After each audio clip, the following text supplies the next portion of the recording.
Capítulo 3. La fe. Visualización y creencia en la consecución del deseo. El segundo paso hacia la riqueza. La fe es el elemento químico principal de la mente. Cuando la fe se une con el pensamiento, el subconsciente capta la vibración, la traduce en su equivalente espiritual y la transmite a la inteligencia universal, como sucede en el caso de la plegaria.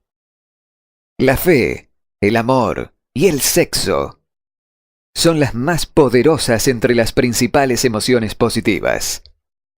Cuando las tres se mezclan, las tres tienen el efecto de colorear el pensamiento de tal manera que éste alcanza al momento el subconsciente y allí se transforma en su equivalente espiritual, la forma espiritual que gatilla una respuesta de la inteligencia infinita.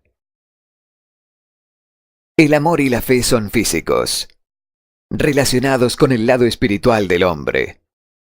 El sexo es puramente biológico y tiene relación solo con lo físico. La mezcla o combinación de estas tres emociones abre una línea directa de comunicación entre la mente pensante finita del hombre y la inteligencia infinita. ¿Cómo acrecentar la fe? Tenemos un planteamiento que le ayudará a entender con mayor cabalidad la importancia que el principio de autosugestión tiene en la transmutación del deseo en su equivalente físico o monetario.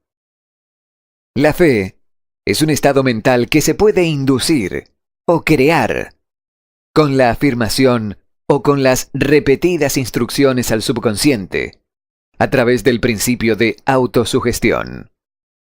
Como ejemplo, considere el propósito por el que presumiblemente usted está leyendo este libro. El objetivo es, por supuesto, adquirir la capacidad de convertir el pensamiento intangible del impulso del deseo en su contrapartida física, el dinero. Al llevar a cabo las instrucciones descritas en los capítulos sobre la autosugestión y el subconsciente, resumidas en el capítulo de la autosugestión, usted puede convencer al subconsciente de que cree que recibirá lo que está requiriendo. Y ello actuará en esa creencia, que su subconsciente le devolverá en forma de fe, acompañada de planes concretos para procurar eso que usted quiere.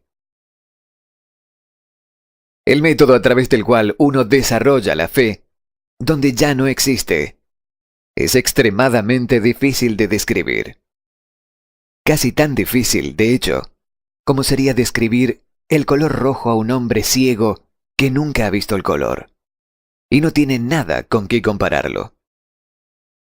La fe es un estado mental que usted puede incrementar a voluntad, una vez que haya dominado los 13 principios, pues se trata de un estado mental que crece a voluntad a través de la aplicación de estos principios. La repetición de órdenes afirmativas a su subconsciente es el único método conocido para el crecimiento voluntario de la emoción de la fe. Quizás el concepto le quede más claro con la siguiente explicación de la forma en que los hombres, a veces, se convierten en criminales. Para decirlo con las palabras de un famoso criminalista. Cuando los hombres entran por primera vez en contacto con el delito, este les repugna. Si siguen en contacto con él durante algún tiempo, se acostumbran y lo toleran. Y si permanecen en contacto con el crimen durante el tiempo suficiente, acaban por aceptarlo y se dejan influir por él. Es el equivalente de decir que cualquier impulso de pensamiento que sea repetidamente encauzado hacia el subconsciente resulta aceptado e influye en el subconsciente, que procede a traducir ese impulso en su equivalente físico por el procedimiento más práctico que encuentre a disposición. En relación con esto, reconsidere la proposición de que todos los pensamientos que han tenido emociones, cargados emocionalmente y mezclados con la fe, empiezan inmediatamente a traducirse en su equivalente física o su contrapartida. Las emociones, o la porción sentimental de los pensamientos, son los factores que dan vitalidad y acción a estos. Mezcladas con cualquier impulso de pensamiento, las emociones de la fe, el amor y el sexo le agregan más energía de la que tendría por sí sola. No solo los impulsos de pensamiento que se hayan mezclado con la fe, sino los que se mezclan con cualquiera de las emociones positivas o de las negativas, pueden alcanzar el subconsciente e influir en él. Nadie está condenado a la mala suerte. A partir de esta afirmación, usted comprenderá que el subconsciente traducirá en su equivalente físico un impulso de pensamiento de naturaleza negativa o destructiva, con tanta naturalidad como actuaría con pensamientos de naturaleza positiva o constructiva. Esto explica el extraño fenómeno que millones de personas experimentan, denominado infortunio o mala suerte. Hay millones de personas que se creen condenadas a la pobreza y al fracaso, por culpa de alguna fuerza extraña que creen incontrolable. Ellos son los creadores de su propio infortunio, a causa de esta creencia negativa, que su subconsciente adopta y traduce en su equivalente físico. Este es un momento apropiado para sugerirle nuevamente que usted puede beneficiarse, transmitiendo a su subconsciente cualquier deseo que quiera traducir en su equivalente físico o monetario, en un estado de esperanza o convicción de que la transformación tendrá lugar. Su convicción o su fe es el elemento que determina la acción de su subconsciente. No hay nada que le impida embaucar a su subconsciente al darle instrucciones a través de la autosugestión, tal como yo engañé al subconsciente de mi hijo. Para llevar a cabo este engaño de manera más realista, cuando se dirija a su subconsciente, compórtese tal como si ya estuviera en posesión del objeto material que está pidiendo. Su subconsciente traducirá en su equivalente físico, por el medio más práctico y directo, cualquier orden que se le dé en un estado de convicción o de fe en que la orden se realizará. Claramente, se ha dicho bastante para señalar un punto de partida desde el cual uno puede, mediante la experimentación y la práctica, adquirir la capacidad de mezclar la fe con cualquier orden que se le dé al subconsciente. La perfección llegará a través de la práctica. No puede aparecer por el mero hecho de leer las instrucciones. Si fuera verdad que uno puede convertirse en un ladrón por asociarse con el crimen, y esto es un hecho conocido, sería igualmente cierto que uno podría desarrollar la fe al voluntariamente sugerirle a la mente subconsciente que uno tiene fe. La mente finalmente toma la naturaleza de las influencias que la dominan. Entienda esta verdad y sabrá por qué es esencial para usted que estimule sus emociones positivas como fuerzas dominantes de su mente y quite importancia y elimine emociones negativas. Una mente dominada por emociones positivas se convierte en una morada favorable para el estado mental conocido como fe. Una mente así puede, a voluntad, darle al subconsciente instrucciones que éste aceptará y ejecutará con prontitud. La fe es un estado mental que se puede inducir mediante la autosugestión. Durante todas las épocas, las religiones han exhortado a la humanidad en conflicto a tener fe en este o aquel dogma o credo, pero no han logrado explicar a las multitudes cómo tener fe. No han afirmado que la fe es un estado mental que se puede inducir mediante la autosugestión. En un lenguaje que cualquier persona normal podrá entender, describiremos todo lo conocido sobre el principio mediante el cual la fe puede aparecer donde no existe. Tenga fe en usted. Fe en el infinito. Antes de empezar, debería recordar que la fe es el elixir eterno que da vida, poder y acción al impulso del pensamiento. Vale la pena leer el enunciado anterior una segunda vez, y una tercera, y una cuarta. Merece la pena leerlo en voz alta. La fe es el punto inicial de toda acumulación de riquezas.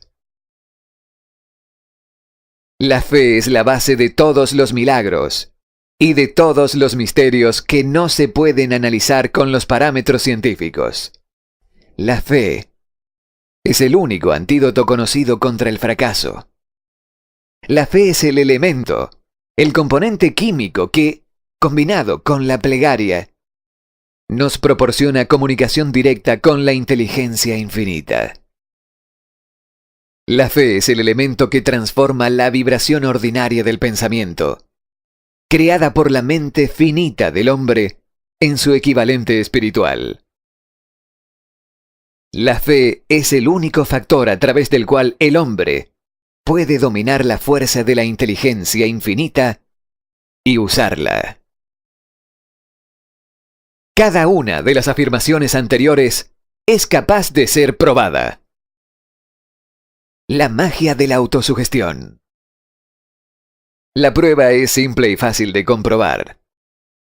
Va unida al principio de autosugestión.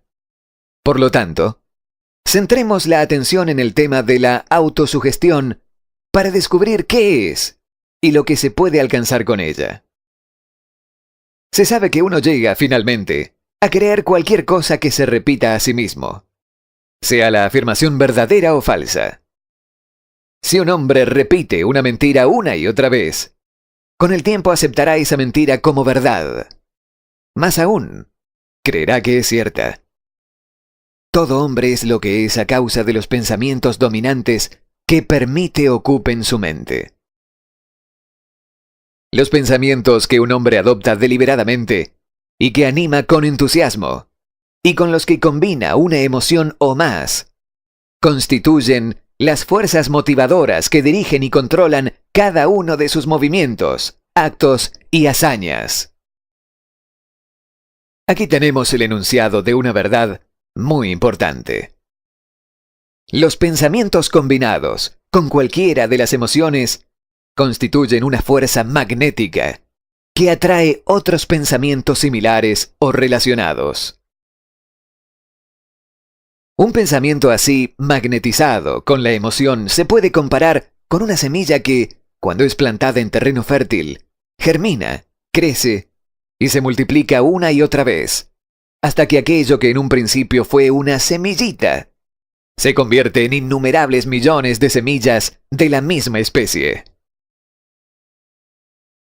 El éter es una gran masa cósmica de fuerzas eternas de vibración. Está hecho tanto de vibraciones destructivas como constructivas. Transporta en todo momento vibraciones de miedo, pobreza, enfermedad, fracaso, miseria, así como de prosperidad, salud, éxito y dicha. También ciertamente transporta el sonido de cientos de orquestas de música y cientos de voces humanas, todas las cuales mantienen su propia individualidad y medios de identificación a través de la radio. La mente humana está constantemente atrayendo vibraciones que armonicen con aquella que la domina. Cualquier idea, plan, pensamiento o propósito que uno albergue atrae infinidad de ideas afines. Adhiere estas ideas a su propia fuerza y crece hasta convertirse en el propósito maestro que domina y motiva al individuo en cuya mente se ha alojado. Volvamos ahora al punto inicial, para informarnos de cómo se puede plantar en la mente la semilla original de una idea. La información es fácil de entender. Cualquier idea, plan o propósito se puede injertar en la mente mediante la repetición del pensamiento. Por eso le damos instrucciones para que ponga por escrito un planteamiento de su propósito principal y objetivo primordial y preciso. Lo memorice y lo repita en voz alta diariamente, hasta que las vibraciones auditivas hayan alcanzado su subconsciente. Somos lo que somos. debido a las vibraciones del pensamiento que tomamos y registramos a través de los estímulos de nuestro ambiente cotidiano. Decídase a dejar de lado las influencias de su ambiente que sean desfavorables para construir su propia vida a medida. Al hacer un inventario de sus recursos y capacidades mentales, quizás descubra que su mayor debilidad sea su falta de confianza en sí mismo. Esta desventaja puede ser superada y la timidez transformada en coraje a través de la ayuda que el principio de la autosugestión proporciona. La aplicación de este principio puede ejecutarse mediante la sencilla enunciación de los impulsos de pensamiento puestos por escrito, memorizados y repetidos hasta que lleguen a formar parte del instrumental del que la facultad inconsciente de su mente tenga acceso. Fórmula de la confianza en uno mismo. Primero, sé que tengo la capacidad de alcanzar el objeto definido de mi vida. Por lo tanto, exijo de mí mismo acción perseverante y continua hasta conseguirlo. Y aquí y ahora prometo ejecutar tal acción. Segundo, me doy cuenta de que los pensamientos dominantes de mi mente se reproducirán con el paso del tiempo en actos externos y materiales para transformarse en una realidad física. Por esto, enfocaré mis pensamientos durante 30 minutos cada día en la tarea de pensar en la persona en que me propongo convertirme, creando así una imagen mental clara. Tercero, sé que, mediante el principio de la autosugestión, cualquier deseo que abrigue con perseverancia buscará expresarse a través de ciertos medios prácticos para obtener el objeto que haya tras él. Por lo tanto, dedicaré 10 minutos al día a pedirme el incremento de la confianza en mí mismo. Cuarto, he escrito con claridad una descripción del objetivo primordial de mi vida, y nunca dejaré de esforzarme hasta haber conseguido la suficiente confianza en mí mismo para alcanzarlo. Quinto, comprendo con claridad que no hay riqueza ni posición que pueda durar mucho tiempo a menos que se haya formado sobre la lealtad y la justicia. Entonces, no me comprometeré en ninguna transacción que no beneficie a todos a los que afecte. Tendré éxito atrayendo hacia mí las fuerzas que deseo emplear y la cooperación de otras personas. Induciré a otros a servirme por obra de mi disposición de servir a otros. Eliminaré el desprecio, la envidia, los celos, el egoísmo y el cinismo. Y cultivaré el amor por toda la humanidad. Porque sé que una actitud negativa hacia los demás nunca me dará el éxito. Haré que los demás crean en mí, porque yo creeré en ellos y en mí mismo. Firmaré esta fórmula con mi nombre. La memorizaré y la repetiré en voz alta una vez cada día, con la fe absoluta de que influirá gradualmente en mis pensamientos y mis actos, para que yo me transforme en una persona que confía en sí misma y que goza del privilegio del éxito. Tras esta fórmula, hay una ley de la naturaleza que ningún hombre ha sido todavía capaz de explicar. El nombre por el que dicha ley se conoce tiene poca importancia. Lo que importa de ella es que funciona para la gloria y el progreso de la especie humana, si es usada de forma constructiva. Por otra parte, si se la usa destructivamente, destruirá con la misma facilidad. En esta afirmación podemos encontrar una verdad muy importante. Quienes se hunden en la frustración y acaban su vida en la pobreza, la miseria y la angustia, lo hacen a causa de la aplicación negativa del principio de la autosugestión. La causa se encuentra en el hecho de que todos los impulsos de pensamiento tienden a vestirse de su equivalente físico.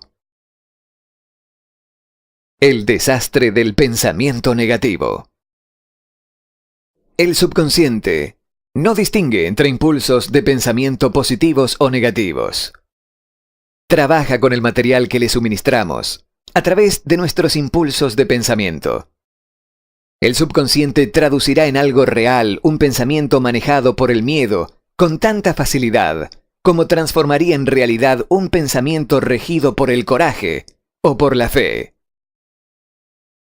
Las páginas de historia médica están llenas de ilustraciones de casos de suicidio sugestivo. Un hombre puede suicidarse a través de sugerencias negativas, al igual que mediante otros medios.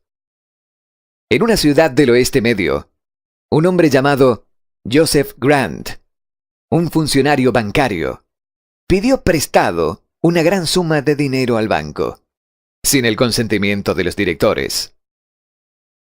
Él perdió el dinero a través de las apuestas.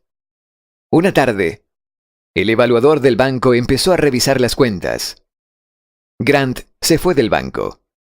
Tomó una pieza en un hotel local.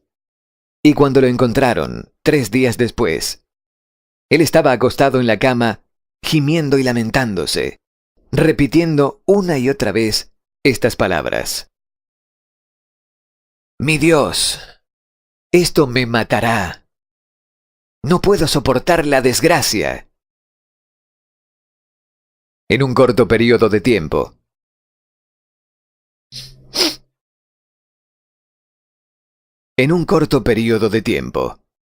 se murió. Los doctores lo declararon públicamente como un caso de suicidio mental.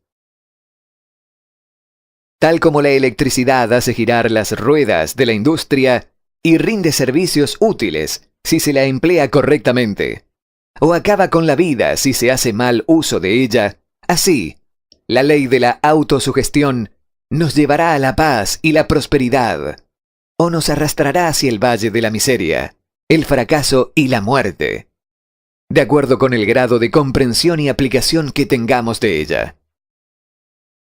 Si uno se llena la cabeza de miedos, dudas y desconfianza en su capacidad para conectar y usar la fuerza de la inteligencia infinita, la ley de la autosugestión adoptará ese espíritu de desconfianza y lo utilizará como patrón mediante el cual el subconsciente lo traducirá en su equivalente físico.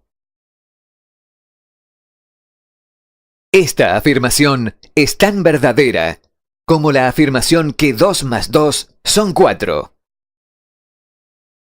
Así como el viento arrastra una nave hacia el este y otra hacia el oeste, usted será elevado o hundido por la ley de la autosugestión, según con la manera en que usted oriente las velas de su pensamiento. La ley de la autosugestión, que puede elevar a cualquier persona a niveles asombrosos de realización, queda bien descrita en los siguientes versos. Si piensas que estás vencido, lo estás. Si piensas que no te atreves, así es.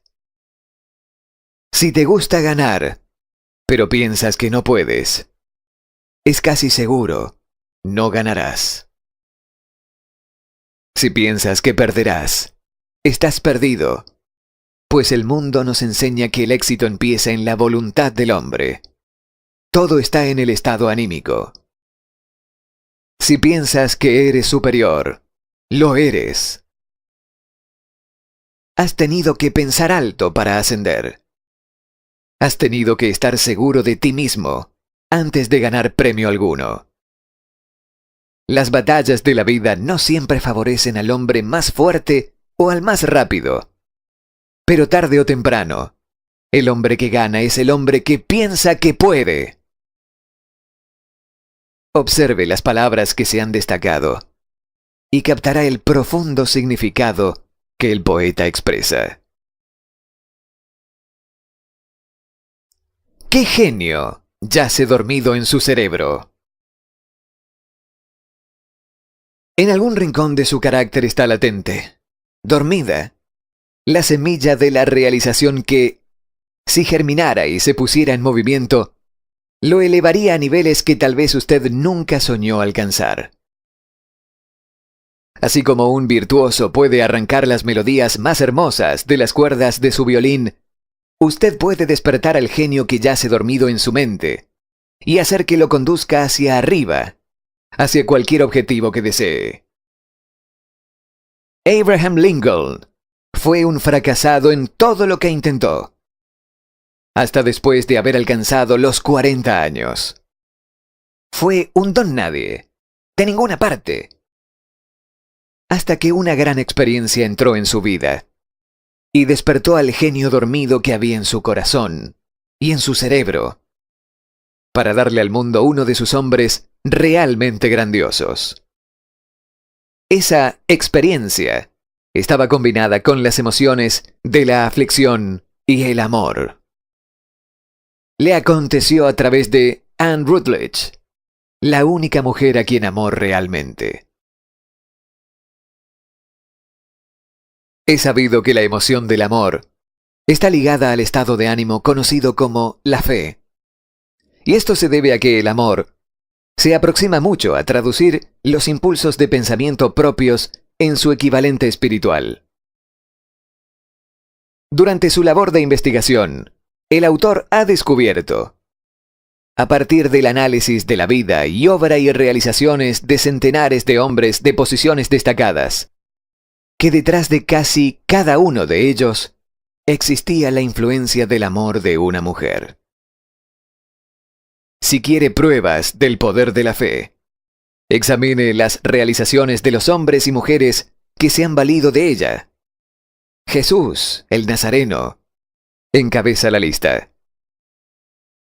La base de la cristiandad es la fe, independiente de cuántas personas hayan falseado o malinterpretado el significado de esa gran fuerza.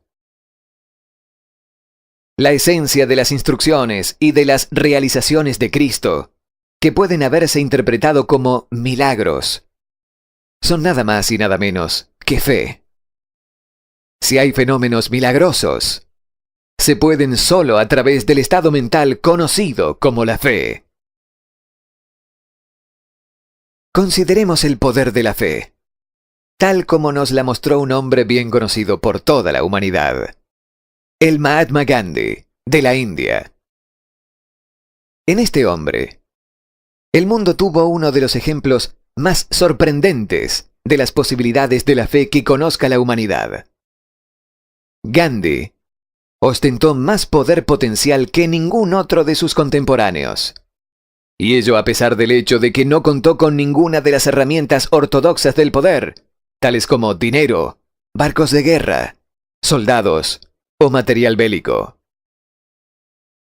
Gandhi no tenía dinero, ni casa, ni siquiera ropas, pero tenía poder. ¿Cómo lo obtuvo? Lo creó a partir de su comprensión del principio de la fe y mediante su capacidad para trasplantar esa fe al espíritu de 200 millones de personas. Gandhi consiguió la increíble proeza de influir en 200 millones de mentes para formar un conglomerado humano que se moviese al unísono, como un solo ser. ¿Qué otra fuerza de este mundo, aparte de la fe, puede lograr tanto? Llegará el día cuando los empleados, así como los empleadores, descubrirán las posibilidades de la fe. Ese día es el comienzo. Todo el mundo ha tenido una amplia oportunidad durante la reciente depresión económica de ser testigo que es lo que la falta de fe hará a los negocios. Seguramente, la civilización ha producido un número suficiente de personas inteligentes para que usen esta gran lección que la depresión le enseñó al mundo. Durante esta depresión, el mundo tuvo evidencia de sobra que el miedo dispersado paralizará las ruedas de la industria y los negocios. De esta experiencia, se originarán líderes en los negocios y la industria que se beneficiarán por el ejemplo que Gandhi ha establecido para el mundo, y aplicarán a los negocios las mismas tácticas que él ha usado para construir el mayor seguimiento conocido en la historia de la humanidad. Estos líderes provendrán del rango y grupo de hombres desconocidos que ahora trabajan en las plantas de acero, las minas de carbón, las fábricas de automóviles y en los pequeños pueblos y ciudades de América. El negocio es suficiente para una reforma. No cometa errores con esto. Los métodos del pasado basados en las combinaciones económicas de fuerza y miedo serán reemplazados por los mejores principios de fe y cooperación. Quienes trabajen van a recibir más que salarios diarios. Ellos recibirán dividendos en los negocios, lo mismo que aquellos que suministren el capital para los negocios. Pero antes ellos deben darle más a sus empleadores y parar esta disputa y regateo por la fuerza a costa del público. Ellos deben ganarse el derecho a los dividendos. Por otra parte, y esto es lo más importante de todo, ellos serán llevados por líderes que entenderán y aplicarán los principios empleados por Mahatma Gandhi. Solamente así, los líderes podrán obtener de sus seguidores el espíritu de completa cooperación que constituye el poder en su forma más alta y perenne. Esta fabulosa era en la que nosotros vivimos, y de la cual estamos solo surgiendo, ha tomado el alma de los hombres. Sus líderes han conducido a las personas como si fueran piezas de una maquinaria fría. Ellos fueron forzados a hacer esto por sus empleados que han regateado, a costa de todos los involucrados, a obtener y no dar. El lema del futuro será felicidad y satisfacción humana. Y cuando se haya alcanzado este estado mental, la producción se hará cargo de sí misma, en forma más productiva que cualquier cosa que alguna vez se haya cumplido, donde los hombres no pueden y no podrían mezclar la fe y el interés individual con su trabajo. Cómo una idea construyó una fortuna. Debido a la necesidad de la fe y de la cooperación en el funcionamiento de los negocios y de la industria, será tan interesante como provechoso estudiar un hecho que nos proporciona un excelente ejemplo para la comprensión del método por el cual los individualistas y los hombres de negocios acumulan grandes riquezas al dar antes de intentar obtener. El suceso elegido para este ejemplo data de comienzos de siglo, cuando se estaba formando la United States Steel Corporation, Corporación del Acero de Estados Unidos. A medida que lea la historia, tenga presente estos hechos fundamentales y comprenderá cómo las ideas se han convertido en vastas fortunas. Primero, la enorme corporación de acero de Estados Unidos nació en la mente de Charles M. Schwab, en la forma de una idea que él creó a través de su imaginación. Segundo, mezcló fe con su idea. Tercero, formuló un plan para transformar su idea en una realidad física y financiera. Cuarto, puso su plan en acción con un famoso discurso en la University Club. Quinto, aplicó y siguió a través de su plan con persistencia y lo respaldó con una firme decisión hasta llevarlo a cabo íntegramente. Sexto, preparó el camino para el éxito mediante un vehemente deseo para lograrlo. Si usted es de los que a menudo se ha preguntado cómo se han acumulado las grandes fortunas, esta historia de la creación de la United States Steel Corporation le resultará esclarecedora. Si tiene alguna duda de que las personas pueden pensar y hacerse ricos, esta historia disipará esa duda, porque podrá ver con claridad en la historia de la United States Steel Corporation la aplicación de una porción importante de los principios que se describen en este libro. El asombroso relato del poder de una idea ha sido escrito de forma magistral por John Lowell, del New York World Telegram, y la transcribimos con su venia. Un bonito discurso de sobremesa por $1.000 millones. Aquella noche del 12 de diciembre de 1900, en la que unos 80 miembros de la sociedad financiera se reunieron en el salón de banquetes del University Club, en la Quinta Avenida, para hacer los honores a un hombre joven del oeste de Estados Unidos. Ni media docena de los invitados supuso que estaban a punto de presenciar el episodio más importante de la historia de la industria norteamericana. J. Edward Simmons y Charles Stuart Smith, llenos de gratitud por la pródiga hospitalidad con que Charles M. Schwab les había regalado durante una reciente visita a Pittsburgh, habían organizado la cena para presentar a aquel empresario del acero de 38 años a la Sociedad de Banqueros del Este de Estados Unidos. Pero no esperaban que magnetizara de tal modo la convención. De hecho, le advirtieron que los corazones que rellenaban las camisas de Nueva York no reaccionarían a la oratoria, y que si no quería aburrir a los Stillman y los Harriman y los Vanderbilt, sería conveniente que se limitara a 15 o 20 minutos de intrascendentes amables, nada más. Incluso John Pierpont Morgan, sentado a la derecha de Schwab, como indicaba su dignidad imperial, se contentó con agradecer muy brevemente su presencia en la mesa del banquete. Y en lo que se refería a la prensa y al público, todo el asunto presentaba tan poco interés que los periódicos del día siguiente ni lo publicaron. De manera que los dos anfitriones y sus distinguidos invitados probaron los habituales 7 u 8 platos.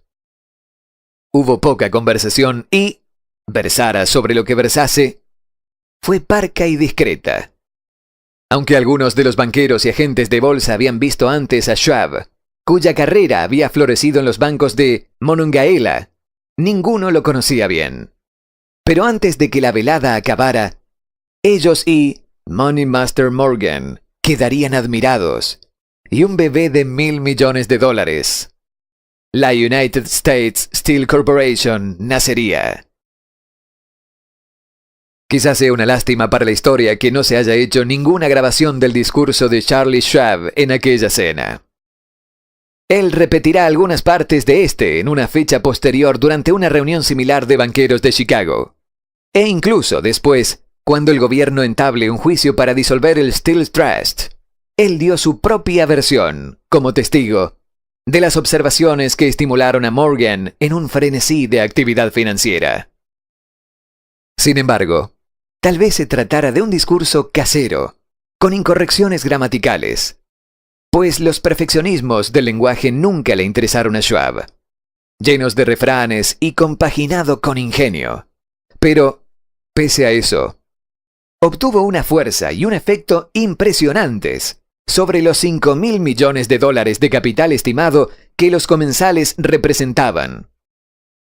Cuando terminó, y la reunión vibraba todavía con sus palabras, aunque Schwab había hablado durante 90 minutos, Morgan condujo al orador a una ventana apartada donde, balanceando las piernas en un alto e incómodo asiento, charlaron durante 1 hora más.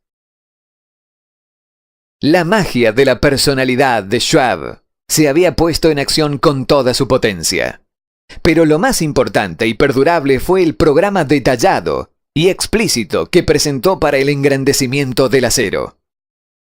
Muchos otros hombres habían tratado de interesar a Morgan en montar juntos un fondo del acero a partir de combinaciones con empresas de pastelería, cables y flejes, azúcar, goma, whisky, aceite o goma de mascar. John W. Gates, el apostador, lo había urgido a esto, pero Morgan no había confiado. Los hermanos Moore, Bill y Jim, mayoristas de Chicago, que habían fusionado una fosforera y una corporación de galletitas, habían tratado de convencerlo, fracasando en su intento. Elbert H. Gary, el sacrosanto abogado del Estado, quiso atraerlo a su terreno, pero no llegó a ser lo bastante grande como para impresionarlo. Hasta que la elocuencia de Schwab elevó a J. P. Morgan a las alturas desde donde pudo visualizar los sólidos resultados del proyecto financiero más atrevido que se hubiera concebido nunca. La idea era considerada un delirante sueño de especuladores ingenuos. El magnetismo financiero que, hace una generación, comenzó a atraer a miles de compañías pequeñas y a veces ineficazmente dirigidas a combinaciones más grandes y competitivas, se ha vuelto operativo en el mundo del acero gracias a los artilugios de aquel jovial pirata de los negocios, John W. Gates. Este había formado ya la American Steel and Wire Company, con una cadena de pequeñas empresas, y junto con Morgan, había creado la Federal Steel Company. Pero al lado del tremendo fondo vertical de Andrew Carnegie, dirigido por sus 53 accionistas, esas otras combinaciones resultaban insignificantes. Podían combinarse como mejor les pareciese, pero ni todas juntas harían mella en la organización de Carnegie, y Morgan lo sabía. El viejo escocés excéntrico también lo sabía. Desde las majestuosas alturas de Skible Castle había visto, primero divertido y luego con resentimiento, los intentos de las pequeñas compañías de Morgan entremetiéndose en sus negocios. Cuando esos intentos se tomaron demasiado importantes, el mal genio de Carnegie se convirtió en ira y deseos de venganza. Decidió duplicar cada fábrica suya por cada una que sus rivales poseyeran. Hasta entonces no había tenido interés en cables, tubos, flejes ni planchas. En cambio, se conformaba con venderle el acero en bruto a esas compañías y las dejaba que trabajaran en la especialización que prefirieran. Ahora, con Schwab como jefe y lugarteniente capaz, planeaba arrinconar a sus enemigos contra la pared. Así fue como Morgan vio la solución a su problema de combinaciones en el discurso de Charles M. Schwab. Un fondo sin Carnegie, el gigante, no sería ningún fondo, sino un pastel de ciruelas sin ciruelas. El discurso de Schwab de aquella noche del 12 de diciembre de 1900 aportó la sugerencia, que no la solicitud, de que el vasto imperio Carnegie podía llegar a estar bajo la sombra de Morgan. Habló del futuro mundial del acero, de reorganización en aras de la eficiencia, de especialización, de deshacerse de compañías improductivas, de la concentración del esfuerzo en las propiedades florecientes, de ahorros en el tráfico de mineral bruto en los departamentos directivos y administrativos, de atraer mercados extranjeros. Más aún, les dijo a los bucaneros que había entre ellos dónde estaban los errores de su piratería habitual. Sus propósitos, suponía él, habían sido crear monopolios, aumentar los precios y pagarse a sí mismos dividendos exagerados más allá de todo privilegio. Con su estilo campechano, Schwab condenó ese sistema. La estrechez de miras de semejante política, dijo a su auditorio, residía en el hecho de que restringía el mercado en un momento en que todo pugnaba por la expansión. Abaratando el costo del acero, explicó, se formaría un mercado expansivo. Se idearían más usos para el acero y se captaría una parte considerable del mundo de la industria. En verdad, aunque él no lo supiese, Schwab era un apóstol de la moderna fabricación en serie. Así acabó la cena en el University Club.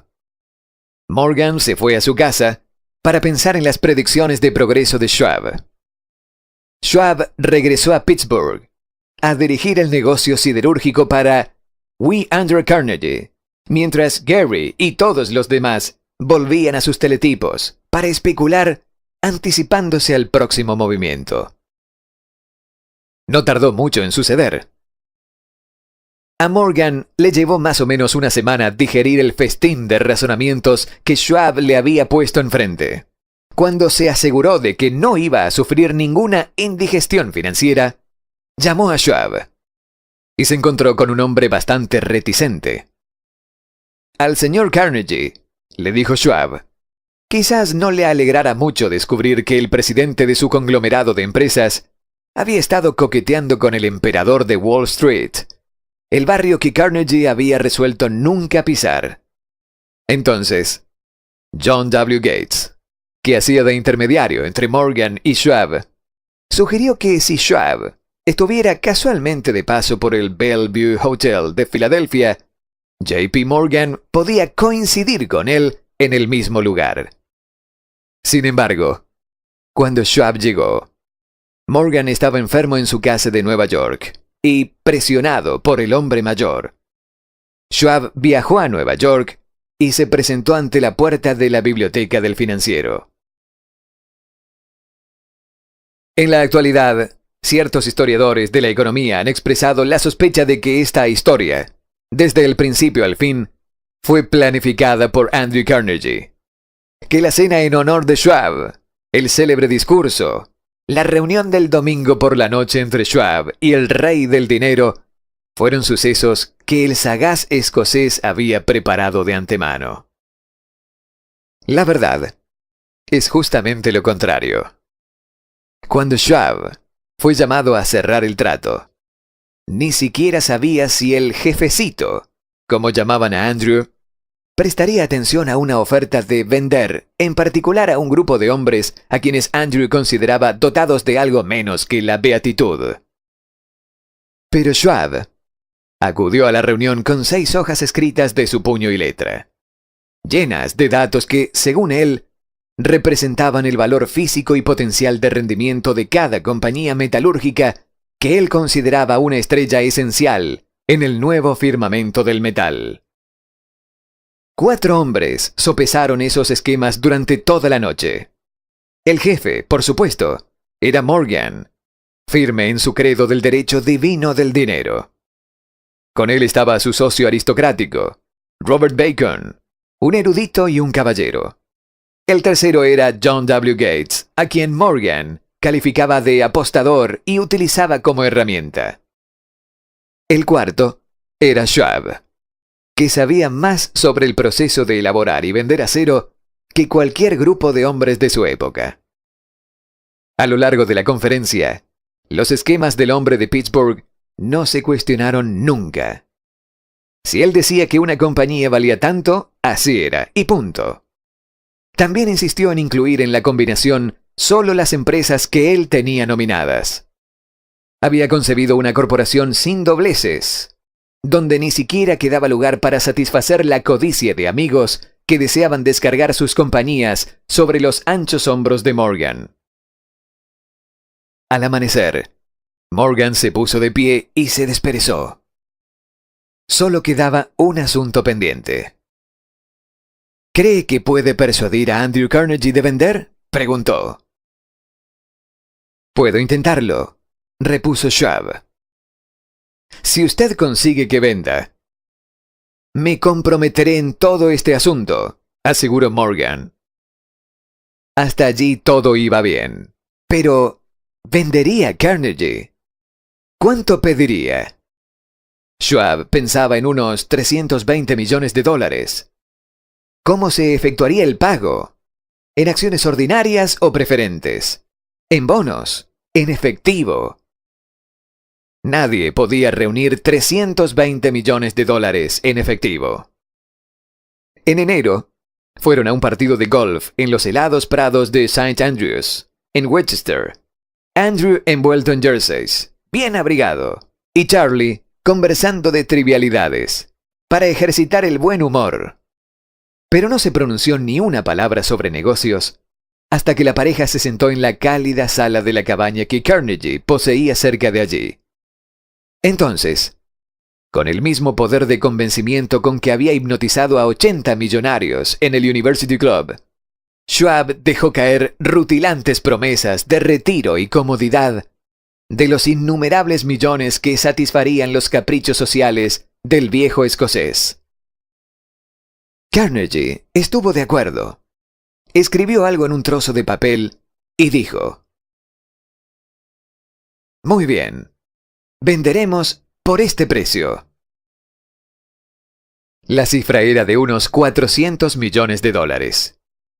y surgió a partir de los 320 millones que Schwab había previsto como precio básico, añadiéndole 80 millones para recuperar el valor aumentado sobre el capital previsto durante los últimos 2 años.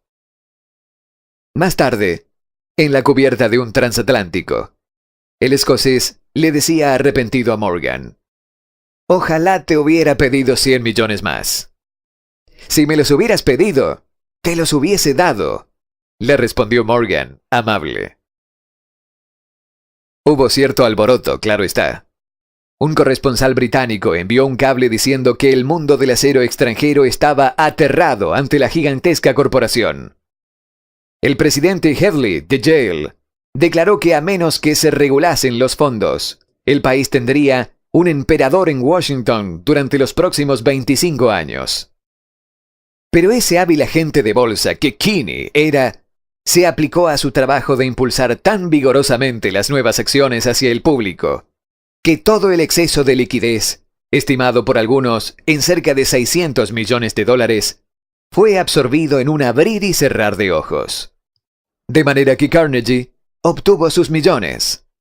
El sindicato de Morgan consiguió 62 millones por todos sus problemas, y todos los muchachos, desde Gates a Gary, también ganaron sus millones. Schwab, de 38 años, obtuvo su recompensa. Fue nombrado presidente de la nueva corporación y ocupó el cargo hasta 1930.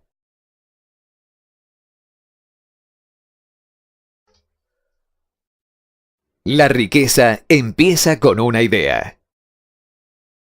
La impresionante historia del gran negocio que usted acaba de leer es un ejemplo perfecto del método por el cual el deseo puede transformarse en su equivalente físico. Me imagino que algunos lectores cuestionarán la afirmación de que un mero e intangible deseo puede convertirse en su equivalente físico. En forma dudosa algunos dirán: «Usted no puede transformar nada en algo». La respuesta está en la historia del acero de Estados Unidos. Esa gigantesca organización se creó en la imaginación de una persona. El plan por el que se le proporcionaban a la organización hornos de acero que aportaban su estabilidad financiera se creó en la mente del hombre. Su fe, deseo, imaginación y perseverancia fueron los verdaderos ingredientes esenciales que conformaron la United States Steel Corporation. Los hornos y los equipos mecánicos adquiridos por la empresa, después de haber surgido a la existencia legal, fueron incidentales. Pero un análisis cuidadoso revelará el hecho de que el valor aumentado de las propiedades adquiridas por la corporación se incrementó en unos 600 millones de dólares, por la sola transacción que los consolidaba bajo una misma gerencia. En otras palabras, la idea de Charles M. Schwab, sumada a la fe con la que contagió a J.P. Morgan y a los demás, había dado utilidades por unos 600 millones de dólares. No es una suma insignificante por una sola idea. Lo que le pasó a algunos de los hombres que tomaron su parte de los millones de dólares de ganancias producto de esta transacción es un tema en el que no estamos interesados ahora. La característica destacable de este sorprendente logro es que sirve como evidencia no cuestionable de la solidez de la filosofía descrita en este libro, debido a que esta filosofía era la cubierta y la trama de toda la transacción. Por otra parte, la viabilidad de la filosofía ha sido establecida por el hecho de que la United States Steel Corporation prosperó hasta convertirse en una de las empresas más ricas y poderosas de Estados Unidos, dando empleo a miles de personas, desarrollando nuevas aplicaciones para el acero y abriendo nuevos mercados, demostrando así que los 600 millones de beneficio que la idea de Schwab produjo estaban bien merecidos. La riqueza empieza a partir de una idea. La cantidad está dada solo por la persona en cuya mente esa idea se pone en movimiento. La fe elimina las limitaciones. Cuando esté preparado para negociarle a la vida lo que usted desee, recuerde, usted es el que pone el precio por obtener lo que quiere. Recuerde también que el hombre que creó la Corporación de Acero de los Estados Unidos era prácticamente desconocido en ese momento. Era simplemente la mano derecha de Andrew Carnegie, hasta que creó su famosa idea. Después de esto, rápidamente pasó a tener una posición de poder, fama y riqueza. No hay limitaciones para la mente excepto las que nosotros reconocemos.